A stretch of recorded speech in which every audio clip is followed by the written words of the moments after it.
विषय सूची। प्रस्तावना। 1 सिरदर्द 1.1 माइग्रेन 1.2 तनाव युक्त सिरदर्द 1.3 साइनस सिरदर्द 2 गर्दन का दर्द 2.1 सर्वाइकल स्पॉन्डिलोसिस 3 कंधे का दर्द 3.1 फ्रोजन शोल्डर 4 कोहनी का दर्द 4 1 टेनिस एल्बो 5 कलाई का दर्द 5.1 कार्पल टनल सिंड्रोम 6 पेट का दर्द 6.1 पेप्टिक अल्सर 7 कमर का दर्द 7.1 साइटिका 8 घुटनों का दर्द 8.1 ओस्टियोआर्थराइटिस 8.2 रयूमेटॉइड आर्थराइटिस 9 एडी एवं पैरों के तलवों का दर्द 9.1 प्लांटार फेसियाइटिस 9.2 कैल्केनियल्स पर 10 जीवन शैली परामर्श शब्दावली। संदर्भ सूची। आभार। प्रस्तावना। तनाव युक्त सिरदर्द सर्वाइकल स्पॉन्डिलोसिस माइग्रेन सिरदर्द साइनस सिरदर्द frozen shoulder carpal tunnel syndrome tennis elbow peptic ulcer sciatica rheumatoid arthritis plantar fasciitis osteoarthritis calcaneals पर। शायद ही कोई ऐसा मनुष्य होगा जिसे अपने जीवन काल में शारीरिक पीड़ा या दर्द का अनुभव न हुआ हो। दर्द न्यूनतम स्तर से लेकर अतितीव्र स्तर तक हो सकता है और शरीर के किसी भी भाग या अंग को प्रभावित कर सकता है। दर्दयुक्त व्याधियां जीवन की गुणवत्ता को कम कर देती है और जाहिर है कि वे सभी उपाय जो इन रोगों को ठीक कर सके या दर्द को कम कर सके सराहनीय है। जहां आधुनिक दर्द निवारक दवाएं दुष्प्रभाव के कारण बस त्वरित लाक्षणिक उपचार की परिधि तक ही सीमित रह गई है, वहीं जीर्ण दर्द युक्त व्याधियों की चिकित्सा में भारत की अपनी चिकित्सा पद्धति आयुर्वेद की भूमिका बहुत ही अहम है। आयुर्वेद द्वारा इन दर्द युक्त रोगों का सफलतापूर्वक इलाज किया जा सकता है। जनहित में जारी इस पुस्तिका का मुख्य उद्देश्य सिर से लेकर पैर तक सामान्यतया पाए जाने वाले पीड़ा युक्त रोगों के विषय में जानकारी प्रदान करने के साथ साथ आयुर्वेद वर्णित चिकित्सा के बारे में जनमानस को अवगत कराना है। 1 सिरदर्द 1.1 माइग्रेन। इस बीमारी को आम भाषा में अधकपारी कहते हैं और आयुर्वेद शास्त्रों में इस रोग को अर्धाभेदक कहा गया है। यह एक जटिल विकार है जिसमें रोगी को बार बार गंभीर सिरदर्द होता है। तीव्र सिरदर्द के अलावा रोगी को मितली, उल्टी, प्रकाश और ध्वनि के प्रति असहनशीलता होती है। माइग्रेन से पीड़ित कई रोगियों को दर्द का पूर्वाभास हो जाता है। इस प्रकार का सिरदर्द अधिकांशतः सिर एक हिस्से को प्रभावित करता है और इसकी प्रकृति सिर फटने जैसी अथवा धुकधुकी के प्रकार की होती है जो 0.4 से लेकर 72 घंटों तक बना रहता है। दर्द सामान्य तौर पर शारीरिक श्रम, तनाव, अधिक शोर एवं हार्मोन्स के परिवर्तन इत्यादि कारणों से बढ़ जाती है। उपचार। इस व्याधि का उपचार आयुर्वेद शास्त्र वर्णित औषधियों एवं पंचकर्म द्वारा सफलतापूर्वक किया जा सकता है। पंचकर्म प्रक्रियाएं जैसे नस्य, शिरोधारा, शिरोलेप आदि इस रोग के प्रबंधन में बहुत लाभदायक हैं। नारिकेल लवण, सूतशेखर रस, सितोप्लादी चूर्ण, रसोनवटी एवं गोदंती मिश्रण आदि औषधियों के सेवन के साथ संतुलित आहार, विहार, व्यायाम, योगाभ्यास, उचित मात्रा में निद्रा आदि इस रोग की तीव्रता को कम कर देता है। 1-2 तनाव युक्त सिरदर्द। यह सबसे सामान्य रूप से पाया जाने वाला सिरदर्द है। अत्यधिक तनाव, थकावट, नींद में गड़बड़ी तनावयुक्त सिरदर्द को उत्पन्न कर सकते हैं। इस प्रकार का सिरदर्द पुरुषों की तुलना में महिलाओं में अधिक पाया जाता है। यह दर्द पूरे सिर में होता है और प्रायतः सिर के पिछले हिस्से में या भौहों के ऊपर से शुरू होता है। गर्दन या कंधों में खिंचाव एवं बंधन जैसा तनाव महसूस होता है। माइग्रेन के विपरीत तनाव युक्त सिरदर्द में मितली या उल्टी जैसे लक्षण नहीं मिलते हैं। उपचार। उचित निदान उपरांत इस जटिल व्याधि की आयुर्वेद पद्धति द्वारा बहुत ही सरलता से चिकित्सा की जा सकती है। आयुर्वेद की दवाइयाँ एवं शिरोधारा, शिरोभ्यंग, शिरोपिचु, तलम, शिरोलेप जैसी पंचकर्म प्रक्रियाएं इस व्याधि के उपचार में बहुत फायदेमंद साबित हुई है। अश्वगंधा, जटामांसी, तगर और ब्राह्मी जैसे औषधीय पौधों का प्रयोग तनाव को कम करने में बहुत प्रभावशाली सिद्ध हुई है। ब्राह्मी, बकोपा मोन्निएरी। अश्वगंधा, विदानिया सोमनिफेरा। 1-3 साइनस सिरदर्द। साइनस मानव शरीर के शिर में स्थित अस्थियों में हवा भरी हुई गुहाएं, कैविटी होती हैं। इसका मुख्य कार्य हमारे सिर हल्का एवं आने वाली श्वास को नमी युक्त करना है। जब कभी साइनस का संक्रमण हो जाता है तो इसकी झिल्ली में सूजन उत्पन्न होकर सिरदर्द का कारण बन जाता है। सिरदर्द के अलावा नाक बंद होना, निरंतर नाक से पानी बहना, नजुला, बार बार छींके आना, चेहरे पर स्थानिक दर्द होना आदि इस व्याधि के लक्षण हैं। कुछ रोगियों में संक्रमण के कारण ज्वर भी हो सकता है। उपचार। पंचकर्म के अंतर्गत वर्णित नस्य प्रक्रिया इस प्रकार के सिरदर्द को कम करने में सहायक है। 2. प्रतिशायहर औषधियां यथा दशमूलक्वाथ, चित्रक हरितकी आदि का प्रयोग इस रोग में बहुत ही उपयोगी है। नस्य कर्मा। 2. गर्दन का दर्द। 2.1 सर्वाइकल स्पांडेलोसिस। यह गर्दन में रीढ़ की हड्डी के बीच स्थित डिस्क के क्षय जनित एक प्रकार का अपक्षयी रोग है। इस रोग का प्रमुख लक्षण है गर्दन में दर्द और जकड़न एवं गर्दन का बहुत कम या न घूमना। इसके अलावा चक्कर आना, कंधे का दर्द, कंधे में जकड़न, उंगलियों और हथेलियों का सुन्नपन इस रोग के अन्य लक्षण हैं। अनियमित और अनियंत्रित जीवन शैली, टेढ़े-मेढ़े होकर सोना, हमेशा लचकदार बिछौनों पर सोना, आरामदेह सोफों तथा गद्देदार कुर्सी पर घंटों बैठे रहना, सोते समय ऊंचा सिरहाना, तकिया रखना, लेटकर टीवी देखना, व्यायाम न करना आदि इस बीमारी के प्रमुख कारण हैं। महिलाओं की तुलना में यह रोग पुरुषों में अधिक पाया जाता है। उपचार। आयुर्वेद वर्णित वातहर औषधियां जैसे बला, प्रसारिणी, गुग्गुल, दशमूल आदि इस रोग में लाभदायक हैं। अभ्यंग स्वेदन, ग्रीवा बस्ती, बृंहण नस्य, जंबीर पिंड स्वेद जैसी पंचकर्म प्रक्रियाएं इस रोग को नियंत्रित कर सकती है। ग्रीवा बस्ती। 3. कंधे का दर्द। 3.1 फ्रोजन शोल्डर।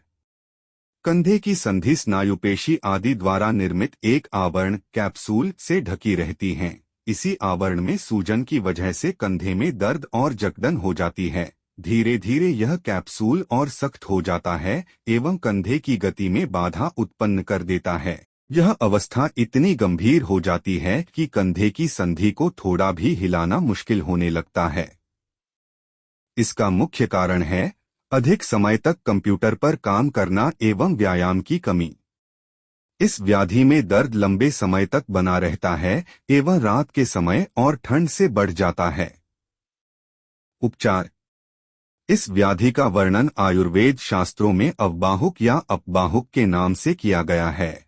फ्रोजन शोल्डर में आयुर्वेद वर्णित वातशामक औषधियां दर्द और जकड़न को कम करने बहुत ही सहायक हैं। इस व्याधि में अभ्यंग, जंबीर पिंड स्वेद बस्ती, ग्रीवा बस्ती और नस्य कर्म दर्द को कम करने में प्रभावशाली हैं। बी. जंबीर पिंड स्वेद, जंबीरा पिंडास्वेदा। पेज 15। 4. कोहनी का दर्द। 4.1 टेनिस एल्बो। लंबे समय तक कोहनी की हड्डी, लेटरल एपिकांडायल व मांसपेशियों पर अधिक दबाव पड़ने के कारण टेनिस एल्बो की समस्या होती है। इस बीमारी में कोहनी में दर्द होता है जो कभी कभी असहनीय हो जाता है। कोहनी और कलाई में सूजन आ सकती है। समय पर चिकित्सा न कराने पर हाथ उठाने में परेशानी होती है और उंगलियां भी प्रभावित हो सकती हैं। हाथ मिलाना या दरवाजा खोलना जैसे साधारण कार्य करने में दिक्कत होने लगती है। उपचार। आयुर्वेदोक्त शमन औषधियों के सेवन के साथ शास्त्रोक्त अग्निकर्म प्रक्रिया का प्रयोग शूल के शमन में सहायक है। 2. पंचकर्म प्रक्रियाएं जैसे परिषेक, उपनाह, स्थानिक बंधन, लेपन कर्म सूजन और दर्द को कम करने में लाभप्रद है। अग्निकर्मा 5. कलाई का दर्द। 5. एक carpel tunnel syndrome. Carpal tunnel कलाई में उपस्थित एक संकरा सुरंगनुमा मार्ग है जो उंगलियों को मोड़ने वाले तंतुओं और तंत्रिकाओं की सुरक्षा करता है। यहीं से गुजरने वाली एक प्रमुख तंत्रिका मीडियन नर्व पर दबाव पड़ने से यह रोग उत्पन्न होता है। इस रोग की उत्पत्ति का प्रमुख कारण कलाई में चोट या आघात, हाथ से कंपन करने वाले औजारों एवं कंप्यूटर का अधिक प्रयोग है। इस रोग में हाथ के तल और उंगलियों में दर्द, जलन एवं झुनझुनी होती है। इसके अलावा पकड़ की क्षमता में कमी और छोटी वस्तुओं को पकड़ पाने में असमर्थता भी मिल सकती है। उपचार। आयुर्वेद औषधियां यथा रासना, गुग्गुल, दशमूल आदि सूजन और दर्द को कम करने में बहुत सहायक है। उपरोक्त वर्णित दवाइयों के प्रयोग के साथ पंचकर्म प्रक्रियाएं जैसे स्वेदन, स्थानिक धारा एवं उपनाह के प्रयोग से रोगी में बहुत जल्दी सुधार मिलता है। कॉमिफोरा मुकुल गुग्गुल। 6. पेट का दर्द। 6.1 पेप्टिक अल्सर। यह एक सामान्यतः मिलने वाली समस्या है। अन्न नलिका, आमाशय या छोटी आंतों में होने वाले अल्सर को पेप्टिक अल्सर के रूप में जाना जाता है। हेलिकोबैक्टर पाइलोरी नामक जीवाणु का संक्रमण और लंबे समय तक एलोपैथी दर्द निवारक दवाओं का सेवन अल्सर का प्रमुख कारण है। इस रोग में खाली पेट होने पर दर्द अचानक तीव्र हो जाना, सीने और पेट की नाभि के बीच के स्थान पर दर्द व जलन, सुबह के समय हल्की मितली, उद्गार में वृद्धि आदि लक्षण मिलते हैं। अगर अल्सर का इलाज सही समय पर नहीं होता है तो अक्सर आंतरिक रक्तस्राव और अन्य गंभीर उपद्रव उत्पन्न हो सकते हैं। उपचार। इस व्याधि का आयुर्वेद के द्वारा सफलतापूर्वक इलाज किया जा सकता है। सद्यो वमन प्रक्रिया द्वारा अम्लपित्त रोग में तुरंत लाभ मिलता है। शतावरी, यष्टिमधु, कूष्मांड, धात्री लौंग, अविपत्तिकर चूर्ण आदि औषधियों का उपयोग इस व्याधि की चिकित्सा में लाभकारी हैं। एस्पैरेगस रेसिमोसस, शतावरी। बेनिनकासा हिस्पिदा, कूष्मांड। 7. कमर का दर्द। 7.1 साइटिका। साइटिका नामक तंत्रिका नर्व, मेरुदंड, रीढ़ की हड्डी से निकलकर पैरों तक जाती हैं। अगर किसी कारणवश इस नर्व पर दबाव पड़ता है तो साइटिका रोग की उत्पत्ति होती है। नर्व पर दबाव का मुख्य कारण प्रौढ़ावस्था में हड्डियों तथा इसके बीच उपस्थित सुरक्षात्मक चिकनी सतह का क्षय हो जाना है। मुख्य रूप से अधिक मेहनत करने वाले या भारी वजन उठाने वाले व्यक्तियों में यह परेशानी अधिकतर देखी जाती है। इस रोग के प्रमुख लक्षण है कमर में दर्द रहना, प्रभावित पैर में सुन्नपन, पंजे में कमजोरी आना एवं दर्द का कूल्हे से नीचे की तरफ जाना। उपचार। आयुर्वेद शास्त्रों में इस व्याधि को गृध्रसी कहा जाता है। इस रोग में निर्गुंडी पारिजात जैसे औषधियों का प्रयोग उपयोगी पाया गया है।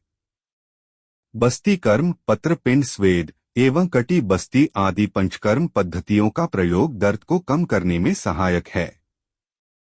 इसके अलावा कुछ अवस्थाओं में रक्तमोक्षण जलौकावचारण भी फायदेमंद है। एफस्ट विटेक्स नेगुंडो। पारिजात निक्टैंस आर्बर ट्रिस्टिस लिन। 8. घुटनों का दर्द, संधि शोथ, जोड़ों का दर्द। संधि शोथ अनेक प्रकार का होता है, जिनमें से सबसे सामान्य रूप से पाया जाने वाला संधि शोथ ओस्टियोआर्थराइटिस, संधिवात और रयूमेटाइड आर्थराइटिस, आम वात है। डेंगू एवं चिकुनगुनिया जैसे ज्वर के उपरांत उपद्रव स्वरूप होने वाला संधिशूल आजकल एक आम समस्या है। 8.1 ओस्टियोआर्थराइटिस, संधिवात। आयुर्वेद में ऑस्टियोआर्थराइटिस को संधिवात के रूप में जाना जाता है, जो कि जोड़ों का विकार है। यह रोग प्रायतः वृद्धावस्था में पाया जाता है। इस रोग में जोड़ों, अस्थि संधियों को सहारा देने वाले सुरक्षात्मक कार्टिलेज और कोमल ऊतकों का समय के साथ क्षय हो जाता है। सुरक्षात्मक कार्टिलेज के घिस जाने से हड्डियां एक दूसरे से रगड़ खाने लगती है, जिसके कारण रोगी को असहनीय दर्द का अनुभव होता है। यह बीमारी घुटनों और कूल्हों को सबसे ज्यादा प्रभावित करती है। उठने बैठने, चलने फिरने में दर्द होना, सीढ़ियां चढ़ने में दिक्कत एवं घुटनों में लगातार दर्द बना रहना इस रोग के प्रमुख लक्षण हैं। उपचार। आयुर्वेद वर्णित वातशामक एवं रसायन औषधियों का प्रयोग इस रोग में लाभप्रद है। पंचकर्म प्रक्रियाएं जैसे अभ्यंग, स्वेदन, कल्कपत्र बंधन, जानु बस्ती एवं तिक्त क्षीर बस्ती इस रोग के नियंत्रण में सहायक है। जानु बस्ती 8.2 रयूमेटाइड आर्थराइटिस आमवात। रयूमेटाइड आर्थराइटिस शरीर के जोड़ों को प्रभावित करती है, मुख्यतः हाथ, कोहनी, कलाई, कंधे, कूल्हे, घुटने, टखने और गर्दन आदि जोड़ इसकी चपेट में आते हैं। जोड़ों में दर्द, अकड़न, लाली तथा सूजन इसके मुख्य लक्षण हैं। यह दर्द सुबह के समय तेज होता है, जो कि 30 मिनट से 1 घंटा या इससे ज्यादा देर तक रहता है। समय पर चिकित्सा न करने पर जोड़ों का आकार विकृत हो जाता है, जिससे कई बार वे टेढ़े हो जाते हैं। संधिवात के विपरीत रयूमेटाइड आर्थराइटिस आमवात में थकान, भूख न लगना, मंद बुखार जैसी समस्याएं होती है। इस बीमारी में RA फैक्टर पॉजिटिव एवं ESR रक्त परीक्षण सामान्य स्तर से बढ़ा हुआ मिलता है। उपचार। आयुर्वेद शास्त्रोक्त अग्निदीपन शोथर औषधियां का सेवन रयूमेटाइड आर्थराइटिस रोगियों में लाभप्रद पाया गया है। 2-3 इसके अलावा पंचकर्म प्रक्रियाएं जैसे बालुका स्वेद, सर्वांगधारा, लेप, बंधन, उपनाह, क्षारबस्ती और विरेचन कर्म लाभकारी है। आयुर्वेद शास्त्र वर्णित कुछ वानस्पतिक द्रव्यों का प्रयोग डेंगू, चिकनगुनिया ज्वरोपरांत होने वाली संधिशूल में बेहद उपयोगी पाई गई है। बालुका स्वेदा 9 एडी और पैर के तलवों का दर्द 9.1 प्लांटर फेसियाइटिस। प्लांटर फेसिया एक स्नायु अस्थि बंधन है जो एडी की हड्डी को पैर की उंगलियों से जोड़ता है। प्लांटर फेसिया की सूजन को प्लांटर फेसियाइटिस कहा जाता है, जिसका सबसे प्रमुख कारण बार बार दबाव या खिंचाव से उत्पन्न चोट है। इसके मुख्य लक्षण है पैरों की एड़ी और नीचे के भाग में तेज दर्द जो अक्सर एक तरफा होता है, जो कि विश्राम या आराम करने के बाद बढ़ जाता है। इसीलिए सुबह उठने पर एड़ी और पैरों के तलवों में तेज दर्द होता है, जिसमें कुछ देर चलने के बाद दर्द में सुधार होने लगता है। पैरों के तलवे और उंगलियों को ऊपर की तरफ मोड़ने पर दर्द तेज हो जाता है। अतिव्यायाम, मोटापा और लंबे समय तक खड़े रहने से इस रोग के होने की संभावना बढ़ जाती है। उपचार। आयुर्वेद औषधियां जैसे गुग्गुल, निर्गुंडी, दशमूल आदि उपयोगी हैं। पंचकर्म प्रक्रियाएं जैसे परिषेक, प्रलेप, उपनाह एवं रक्तमोक्षण इस रोग में लाभकारी हैं। पदभयंगा, पादाभ्यंग। पेज 29, 9-2 कैल्केनियल्स पर। कैल्केनियम पैरों के तलवे में मौजूद सबसे बड़ी हड्डी का नाम है। इस व्याधि में कैल्केनियम अस्थि से एक स्पर कांटे जैसी असामान्य वृद्धि की उत्पत्ति होती है।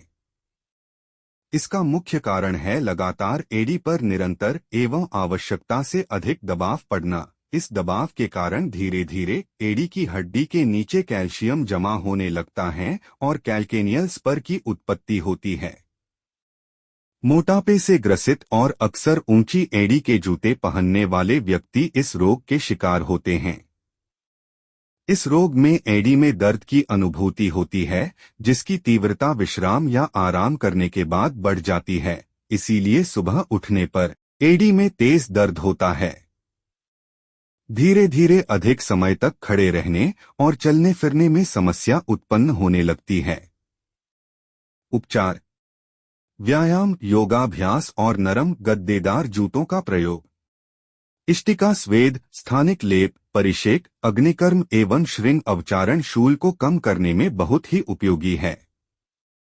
इष्टिका स्वेदा 10 जीवन शैली परामर्श। आयुर्वेदोक्त आहार विधि का पालन शूल युक्त व्याधियों के प्रबंधन में लाभकारी है। वातशामक आहार का उपयोग शूल के शमन हेतु निर्दिष्ट हैं। मधुर, अम्ल एवं लवण रस युक्त आहार वातशामक बताए गए हैं। अपनी शारीरिक एवं मानसिक प्रकृति को ध्यान में रखते आयुर्वेद शास्त्र वर्णित दिनचर्या एवं ऋतुचर्या का पालन करना सभी प्रकार के शूल युक्त अवस्थाओं में लाभकारी है। सही परामर्श के लिए अपने निकटस्थ आयुर्वेद चिकित्सालय के स्वस्थवृत्त विभाग से संपर्क करें। अपने वजन को नियंत्रित रखें, नियमित व्यायाम एवं योगाभ्यास करें।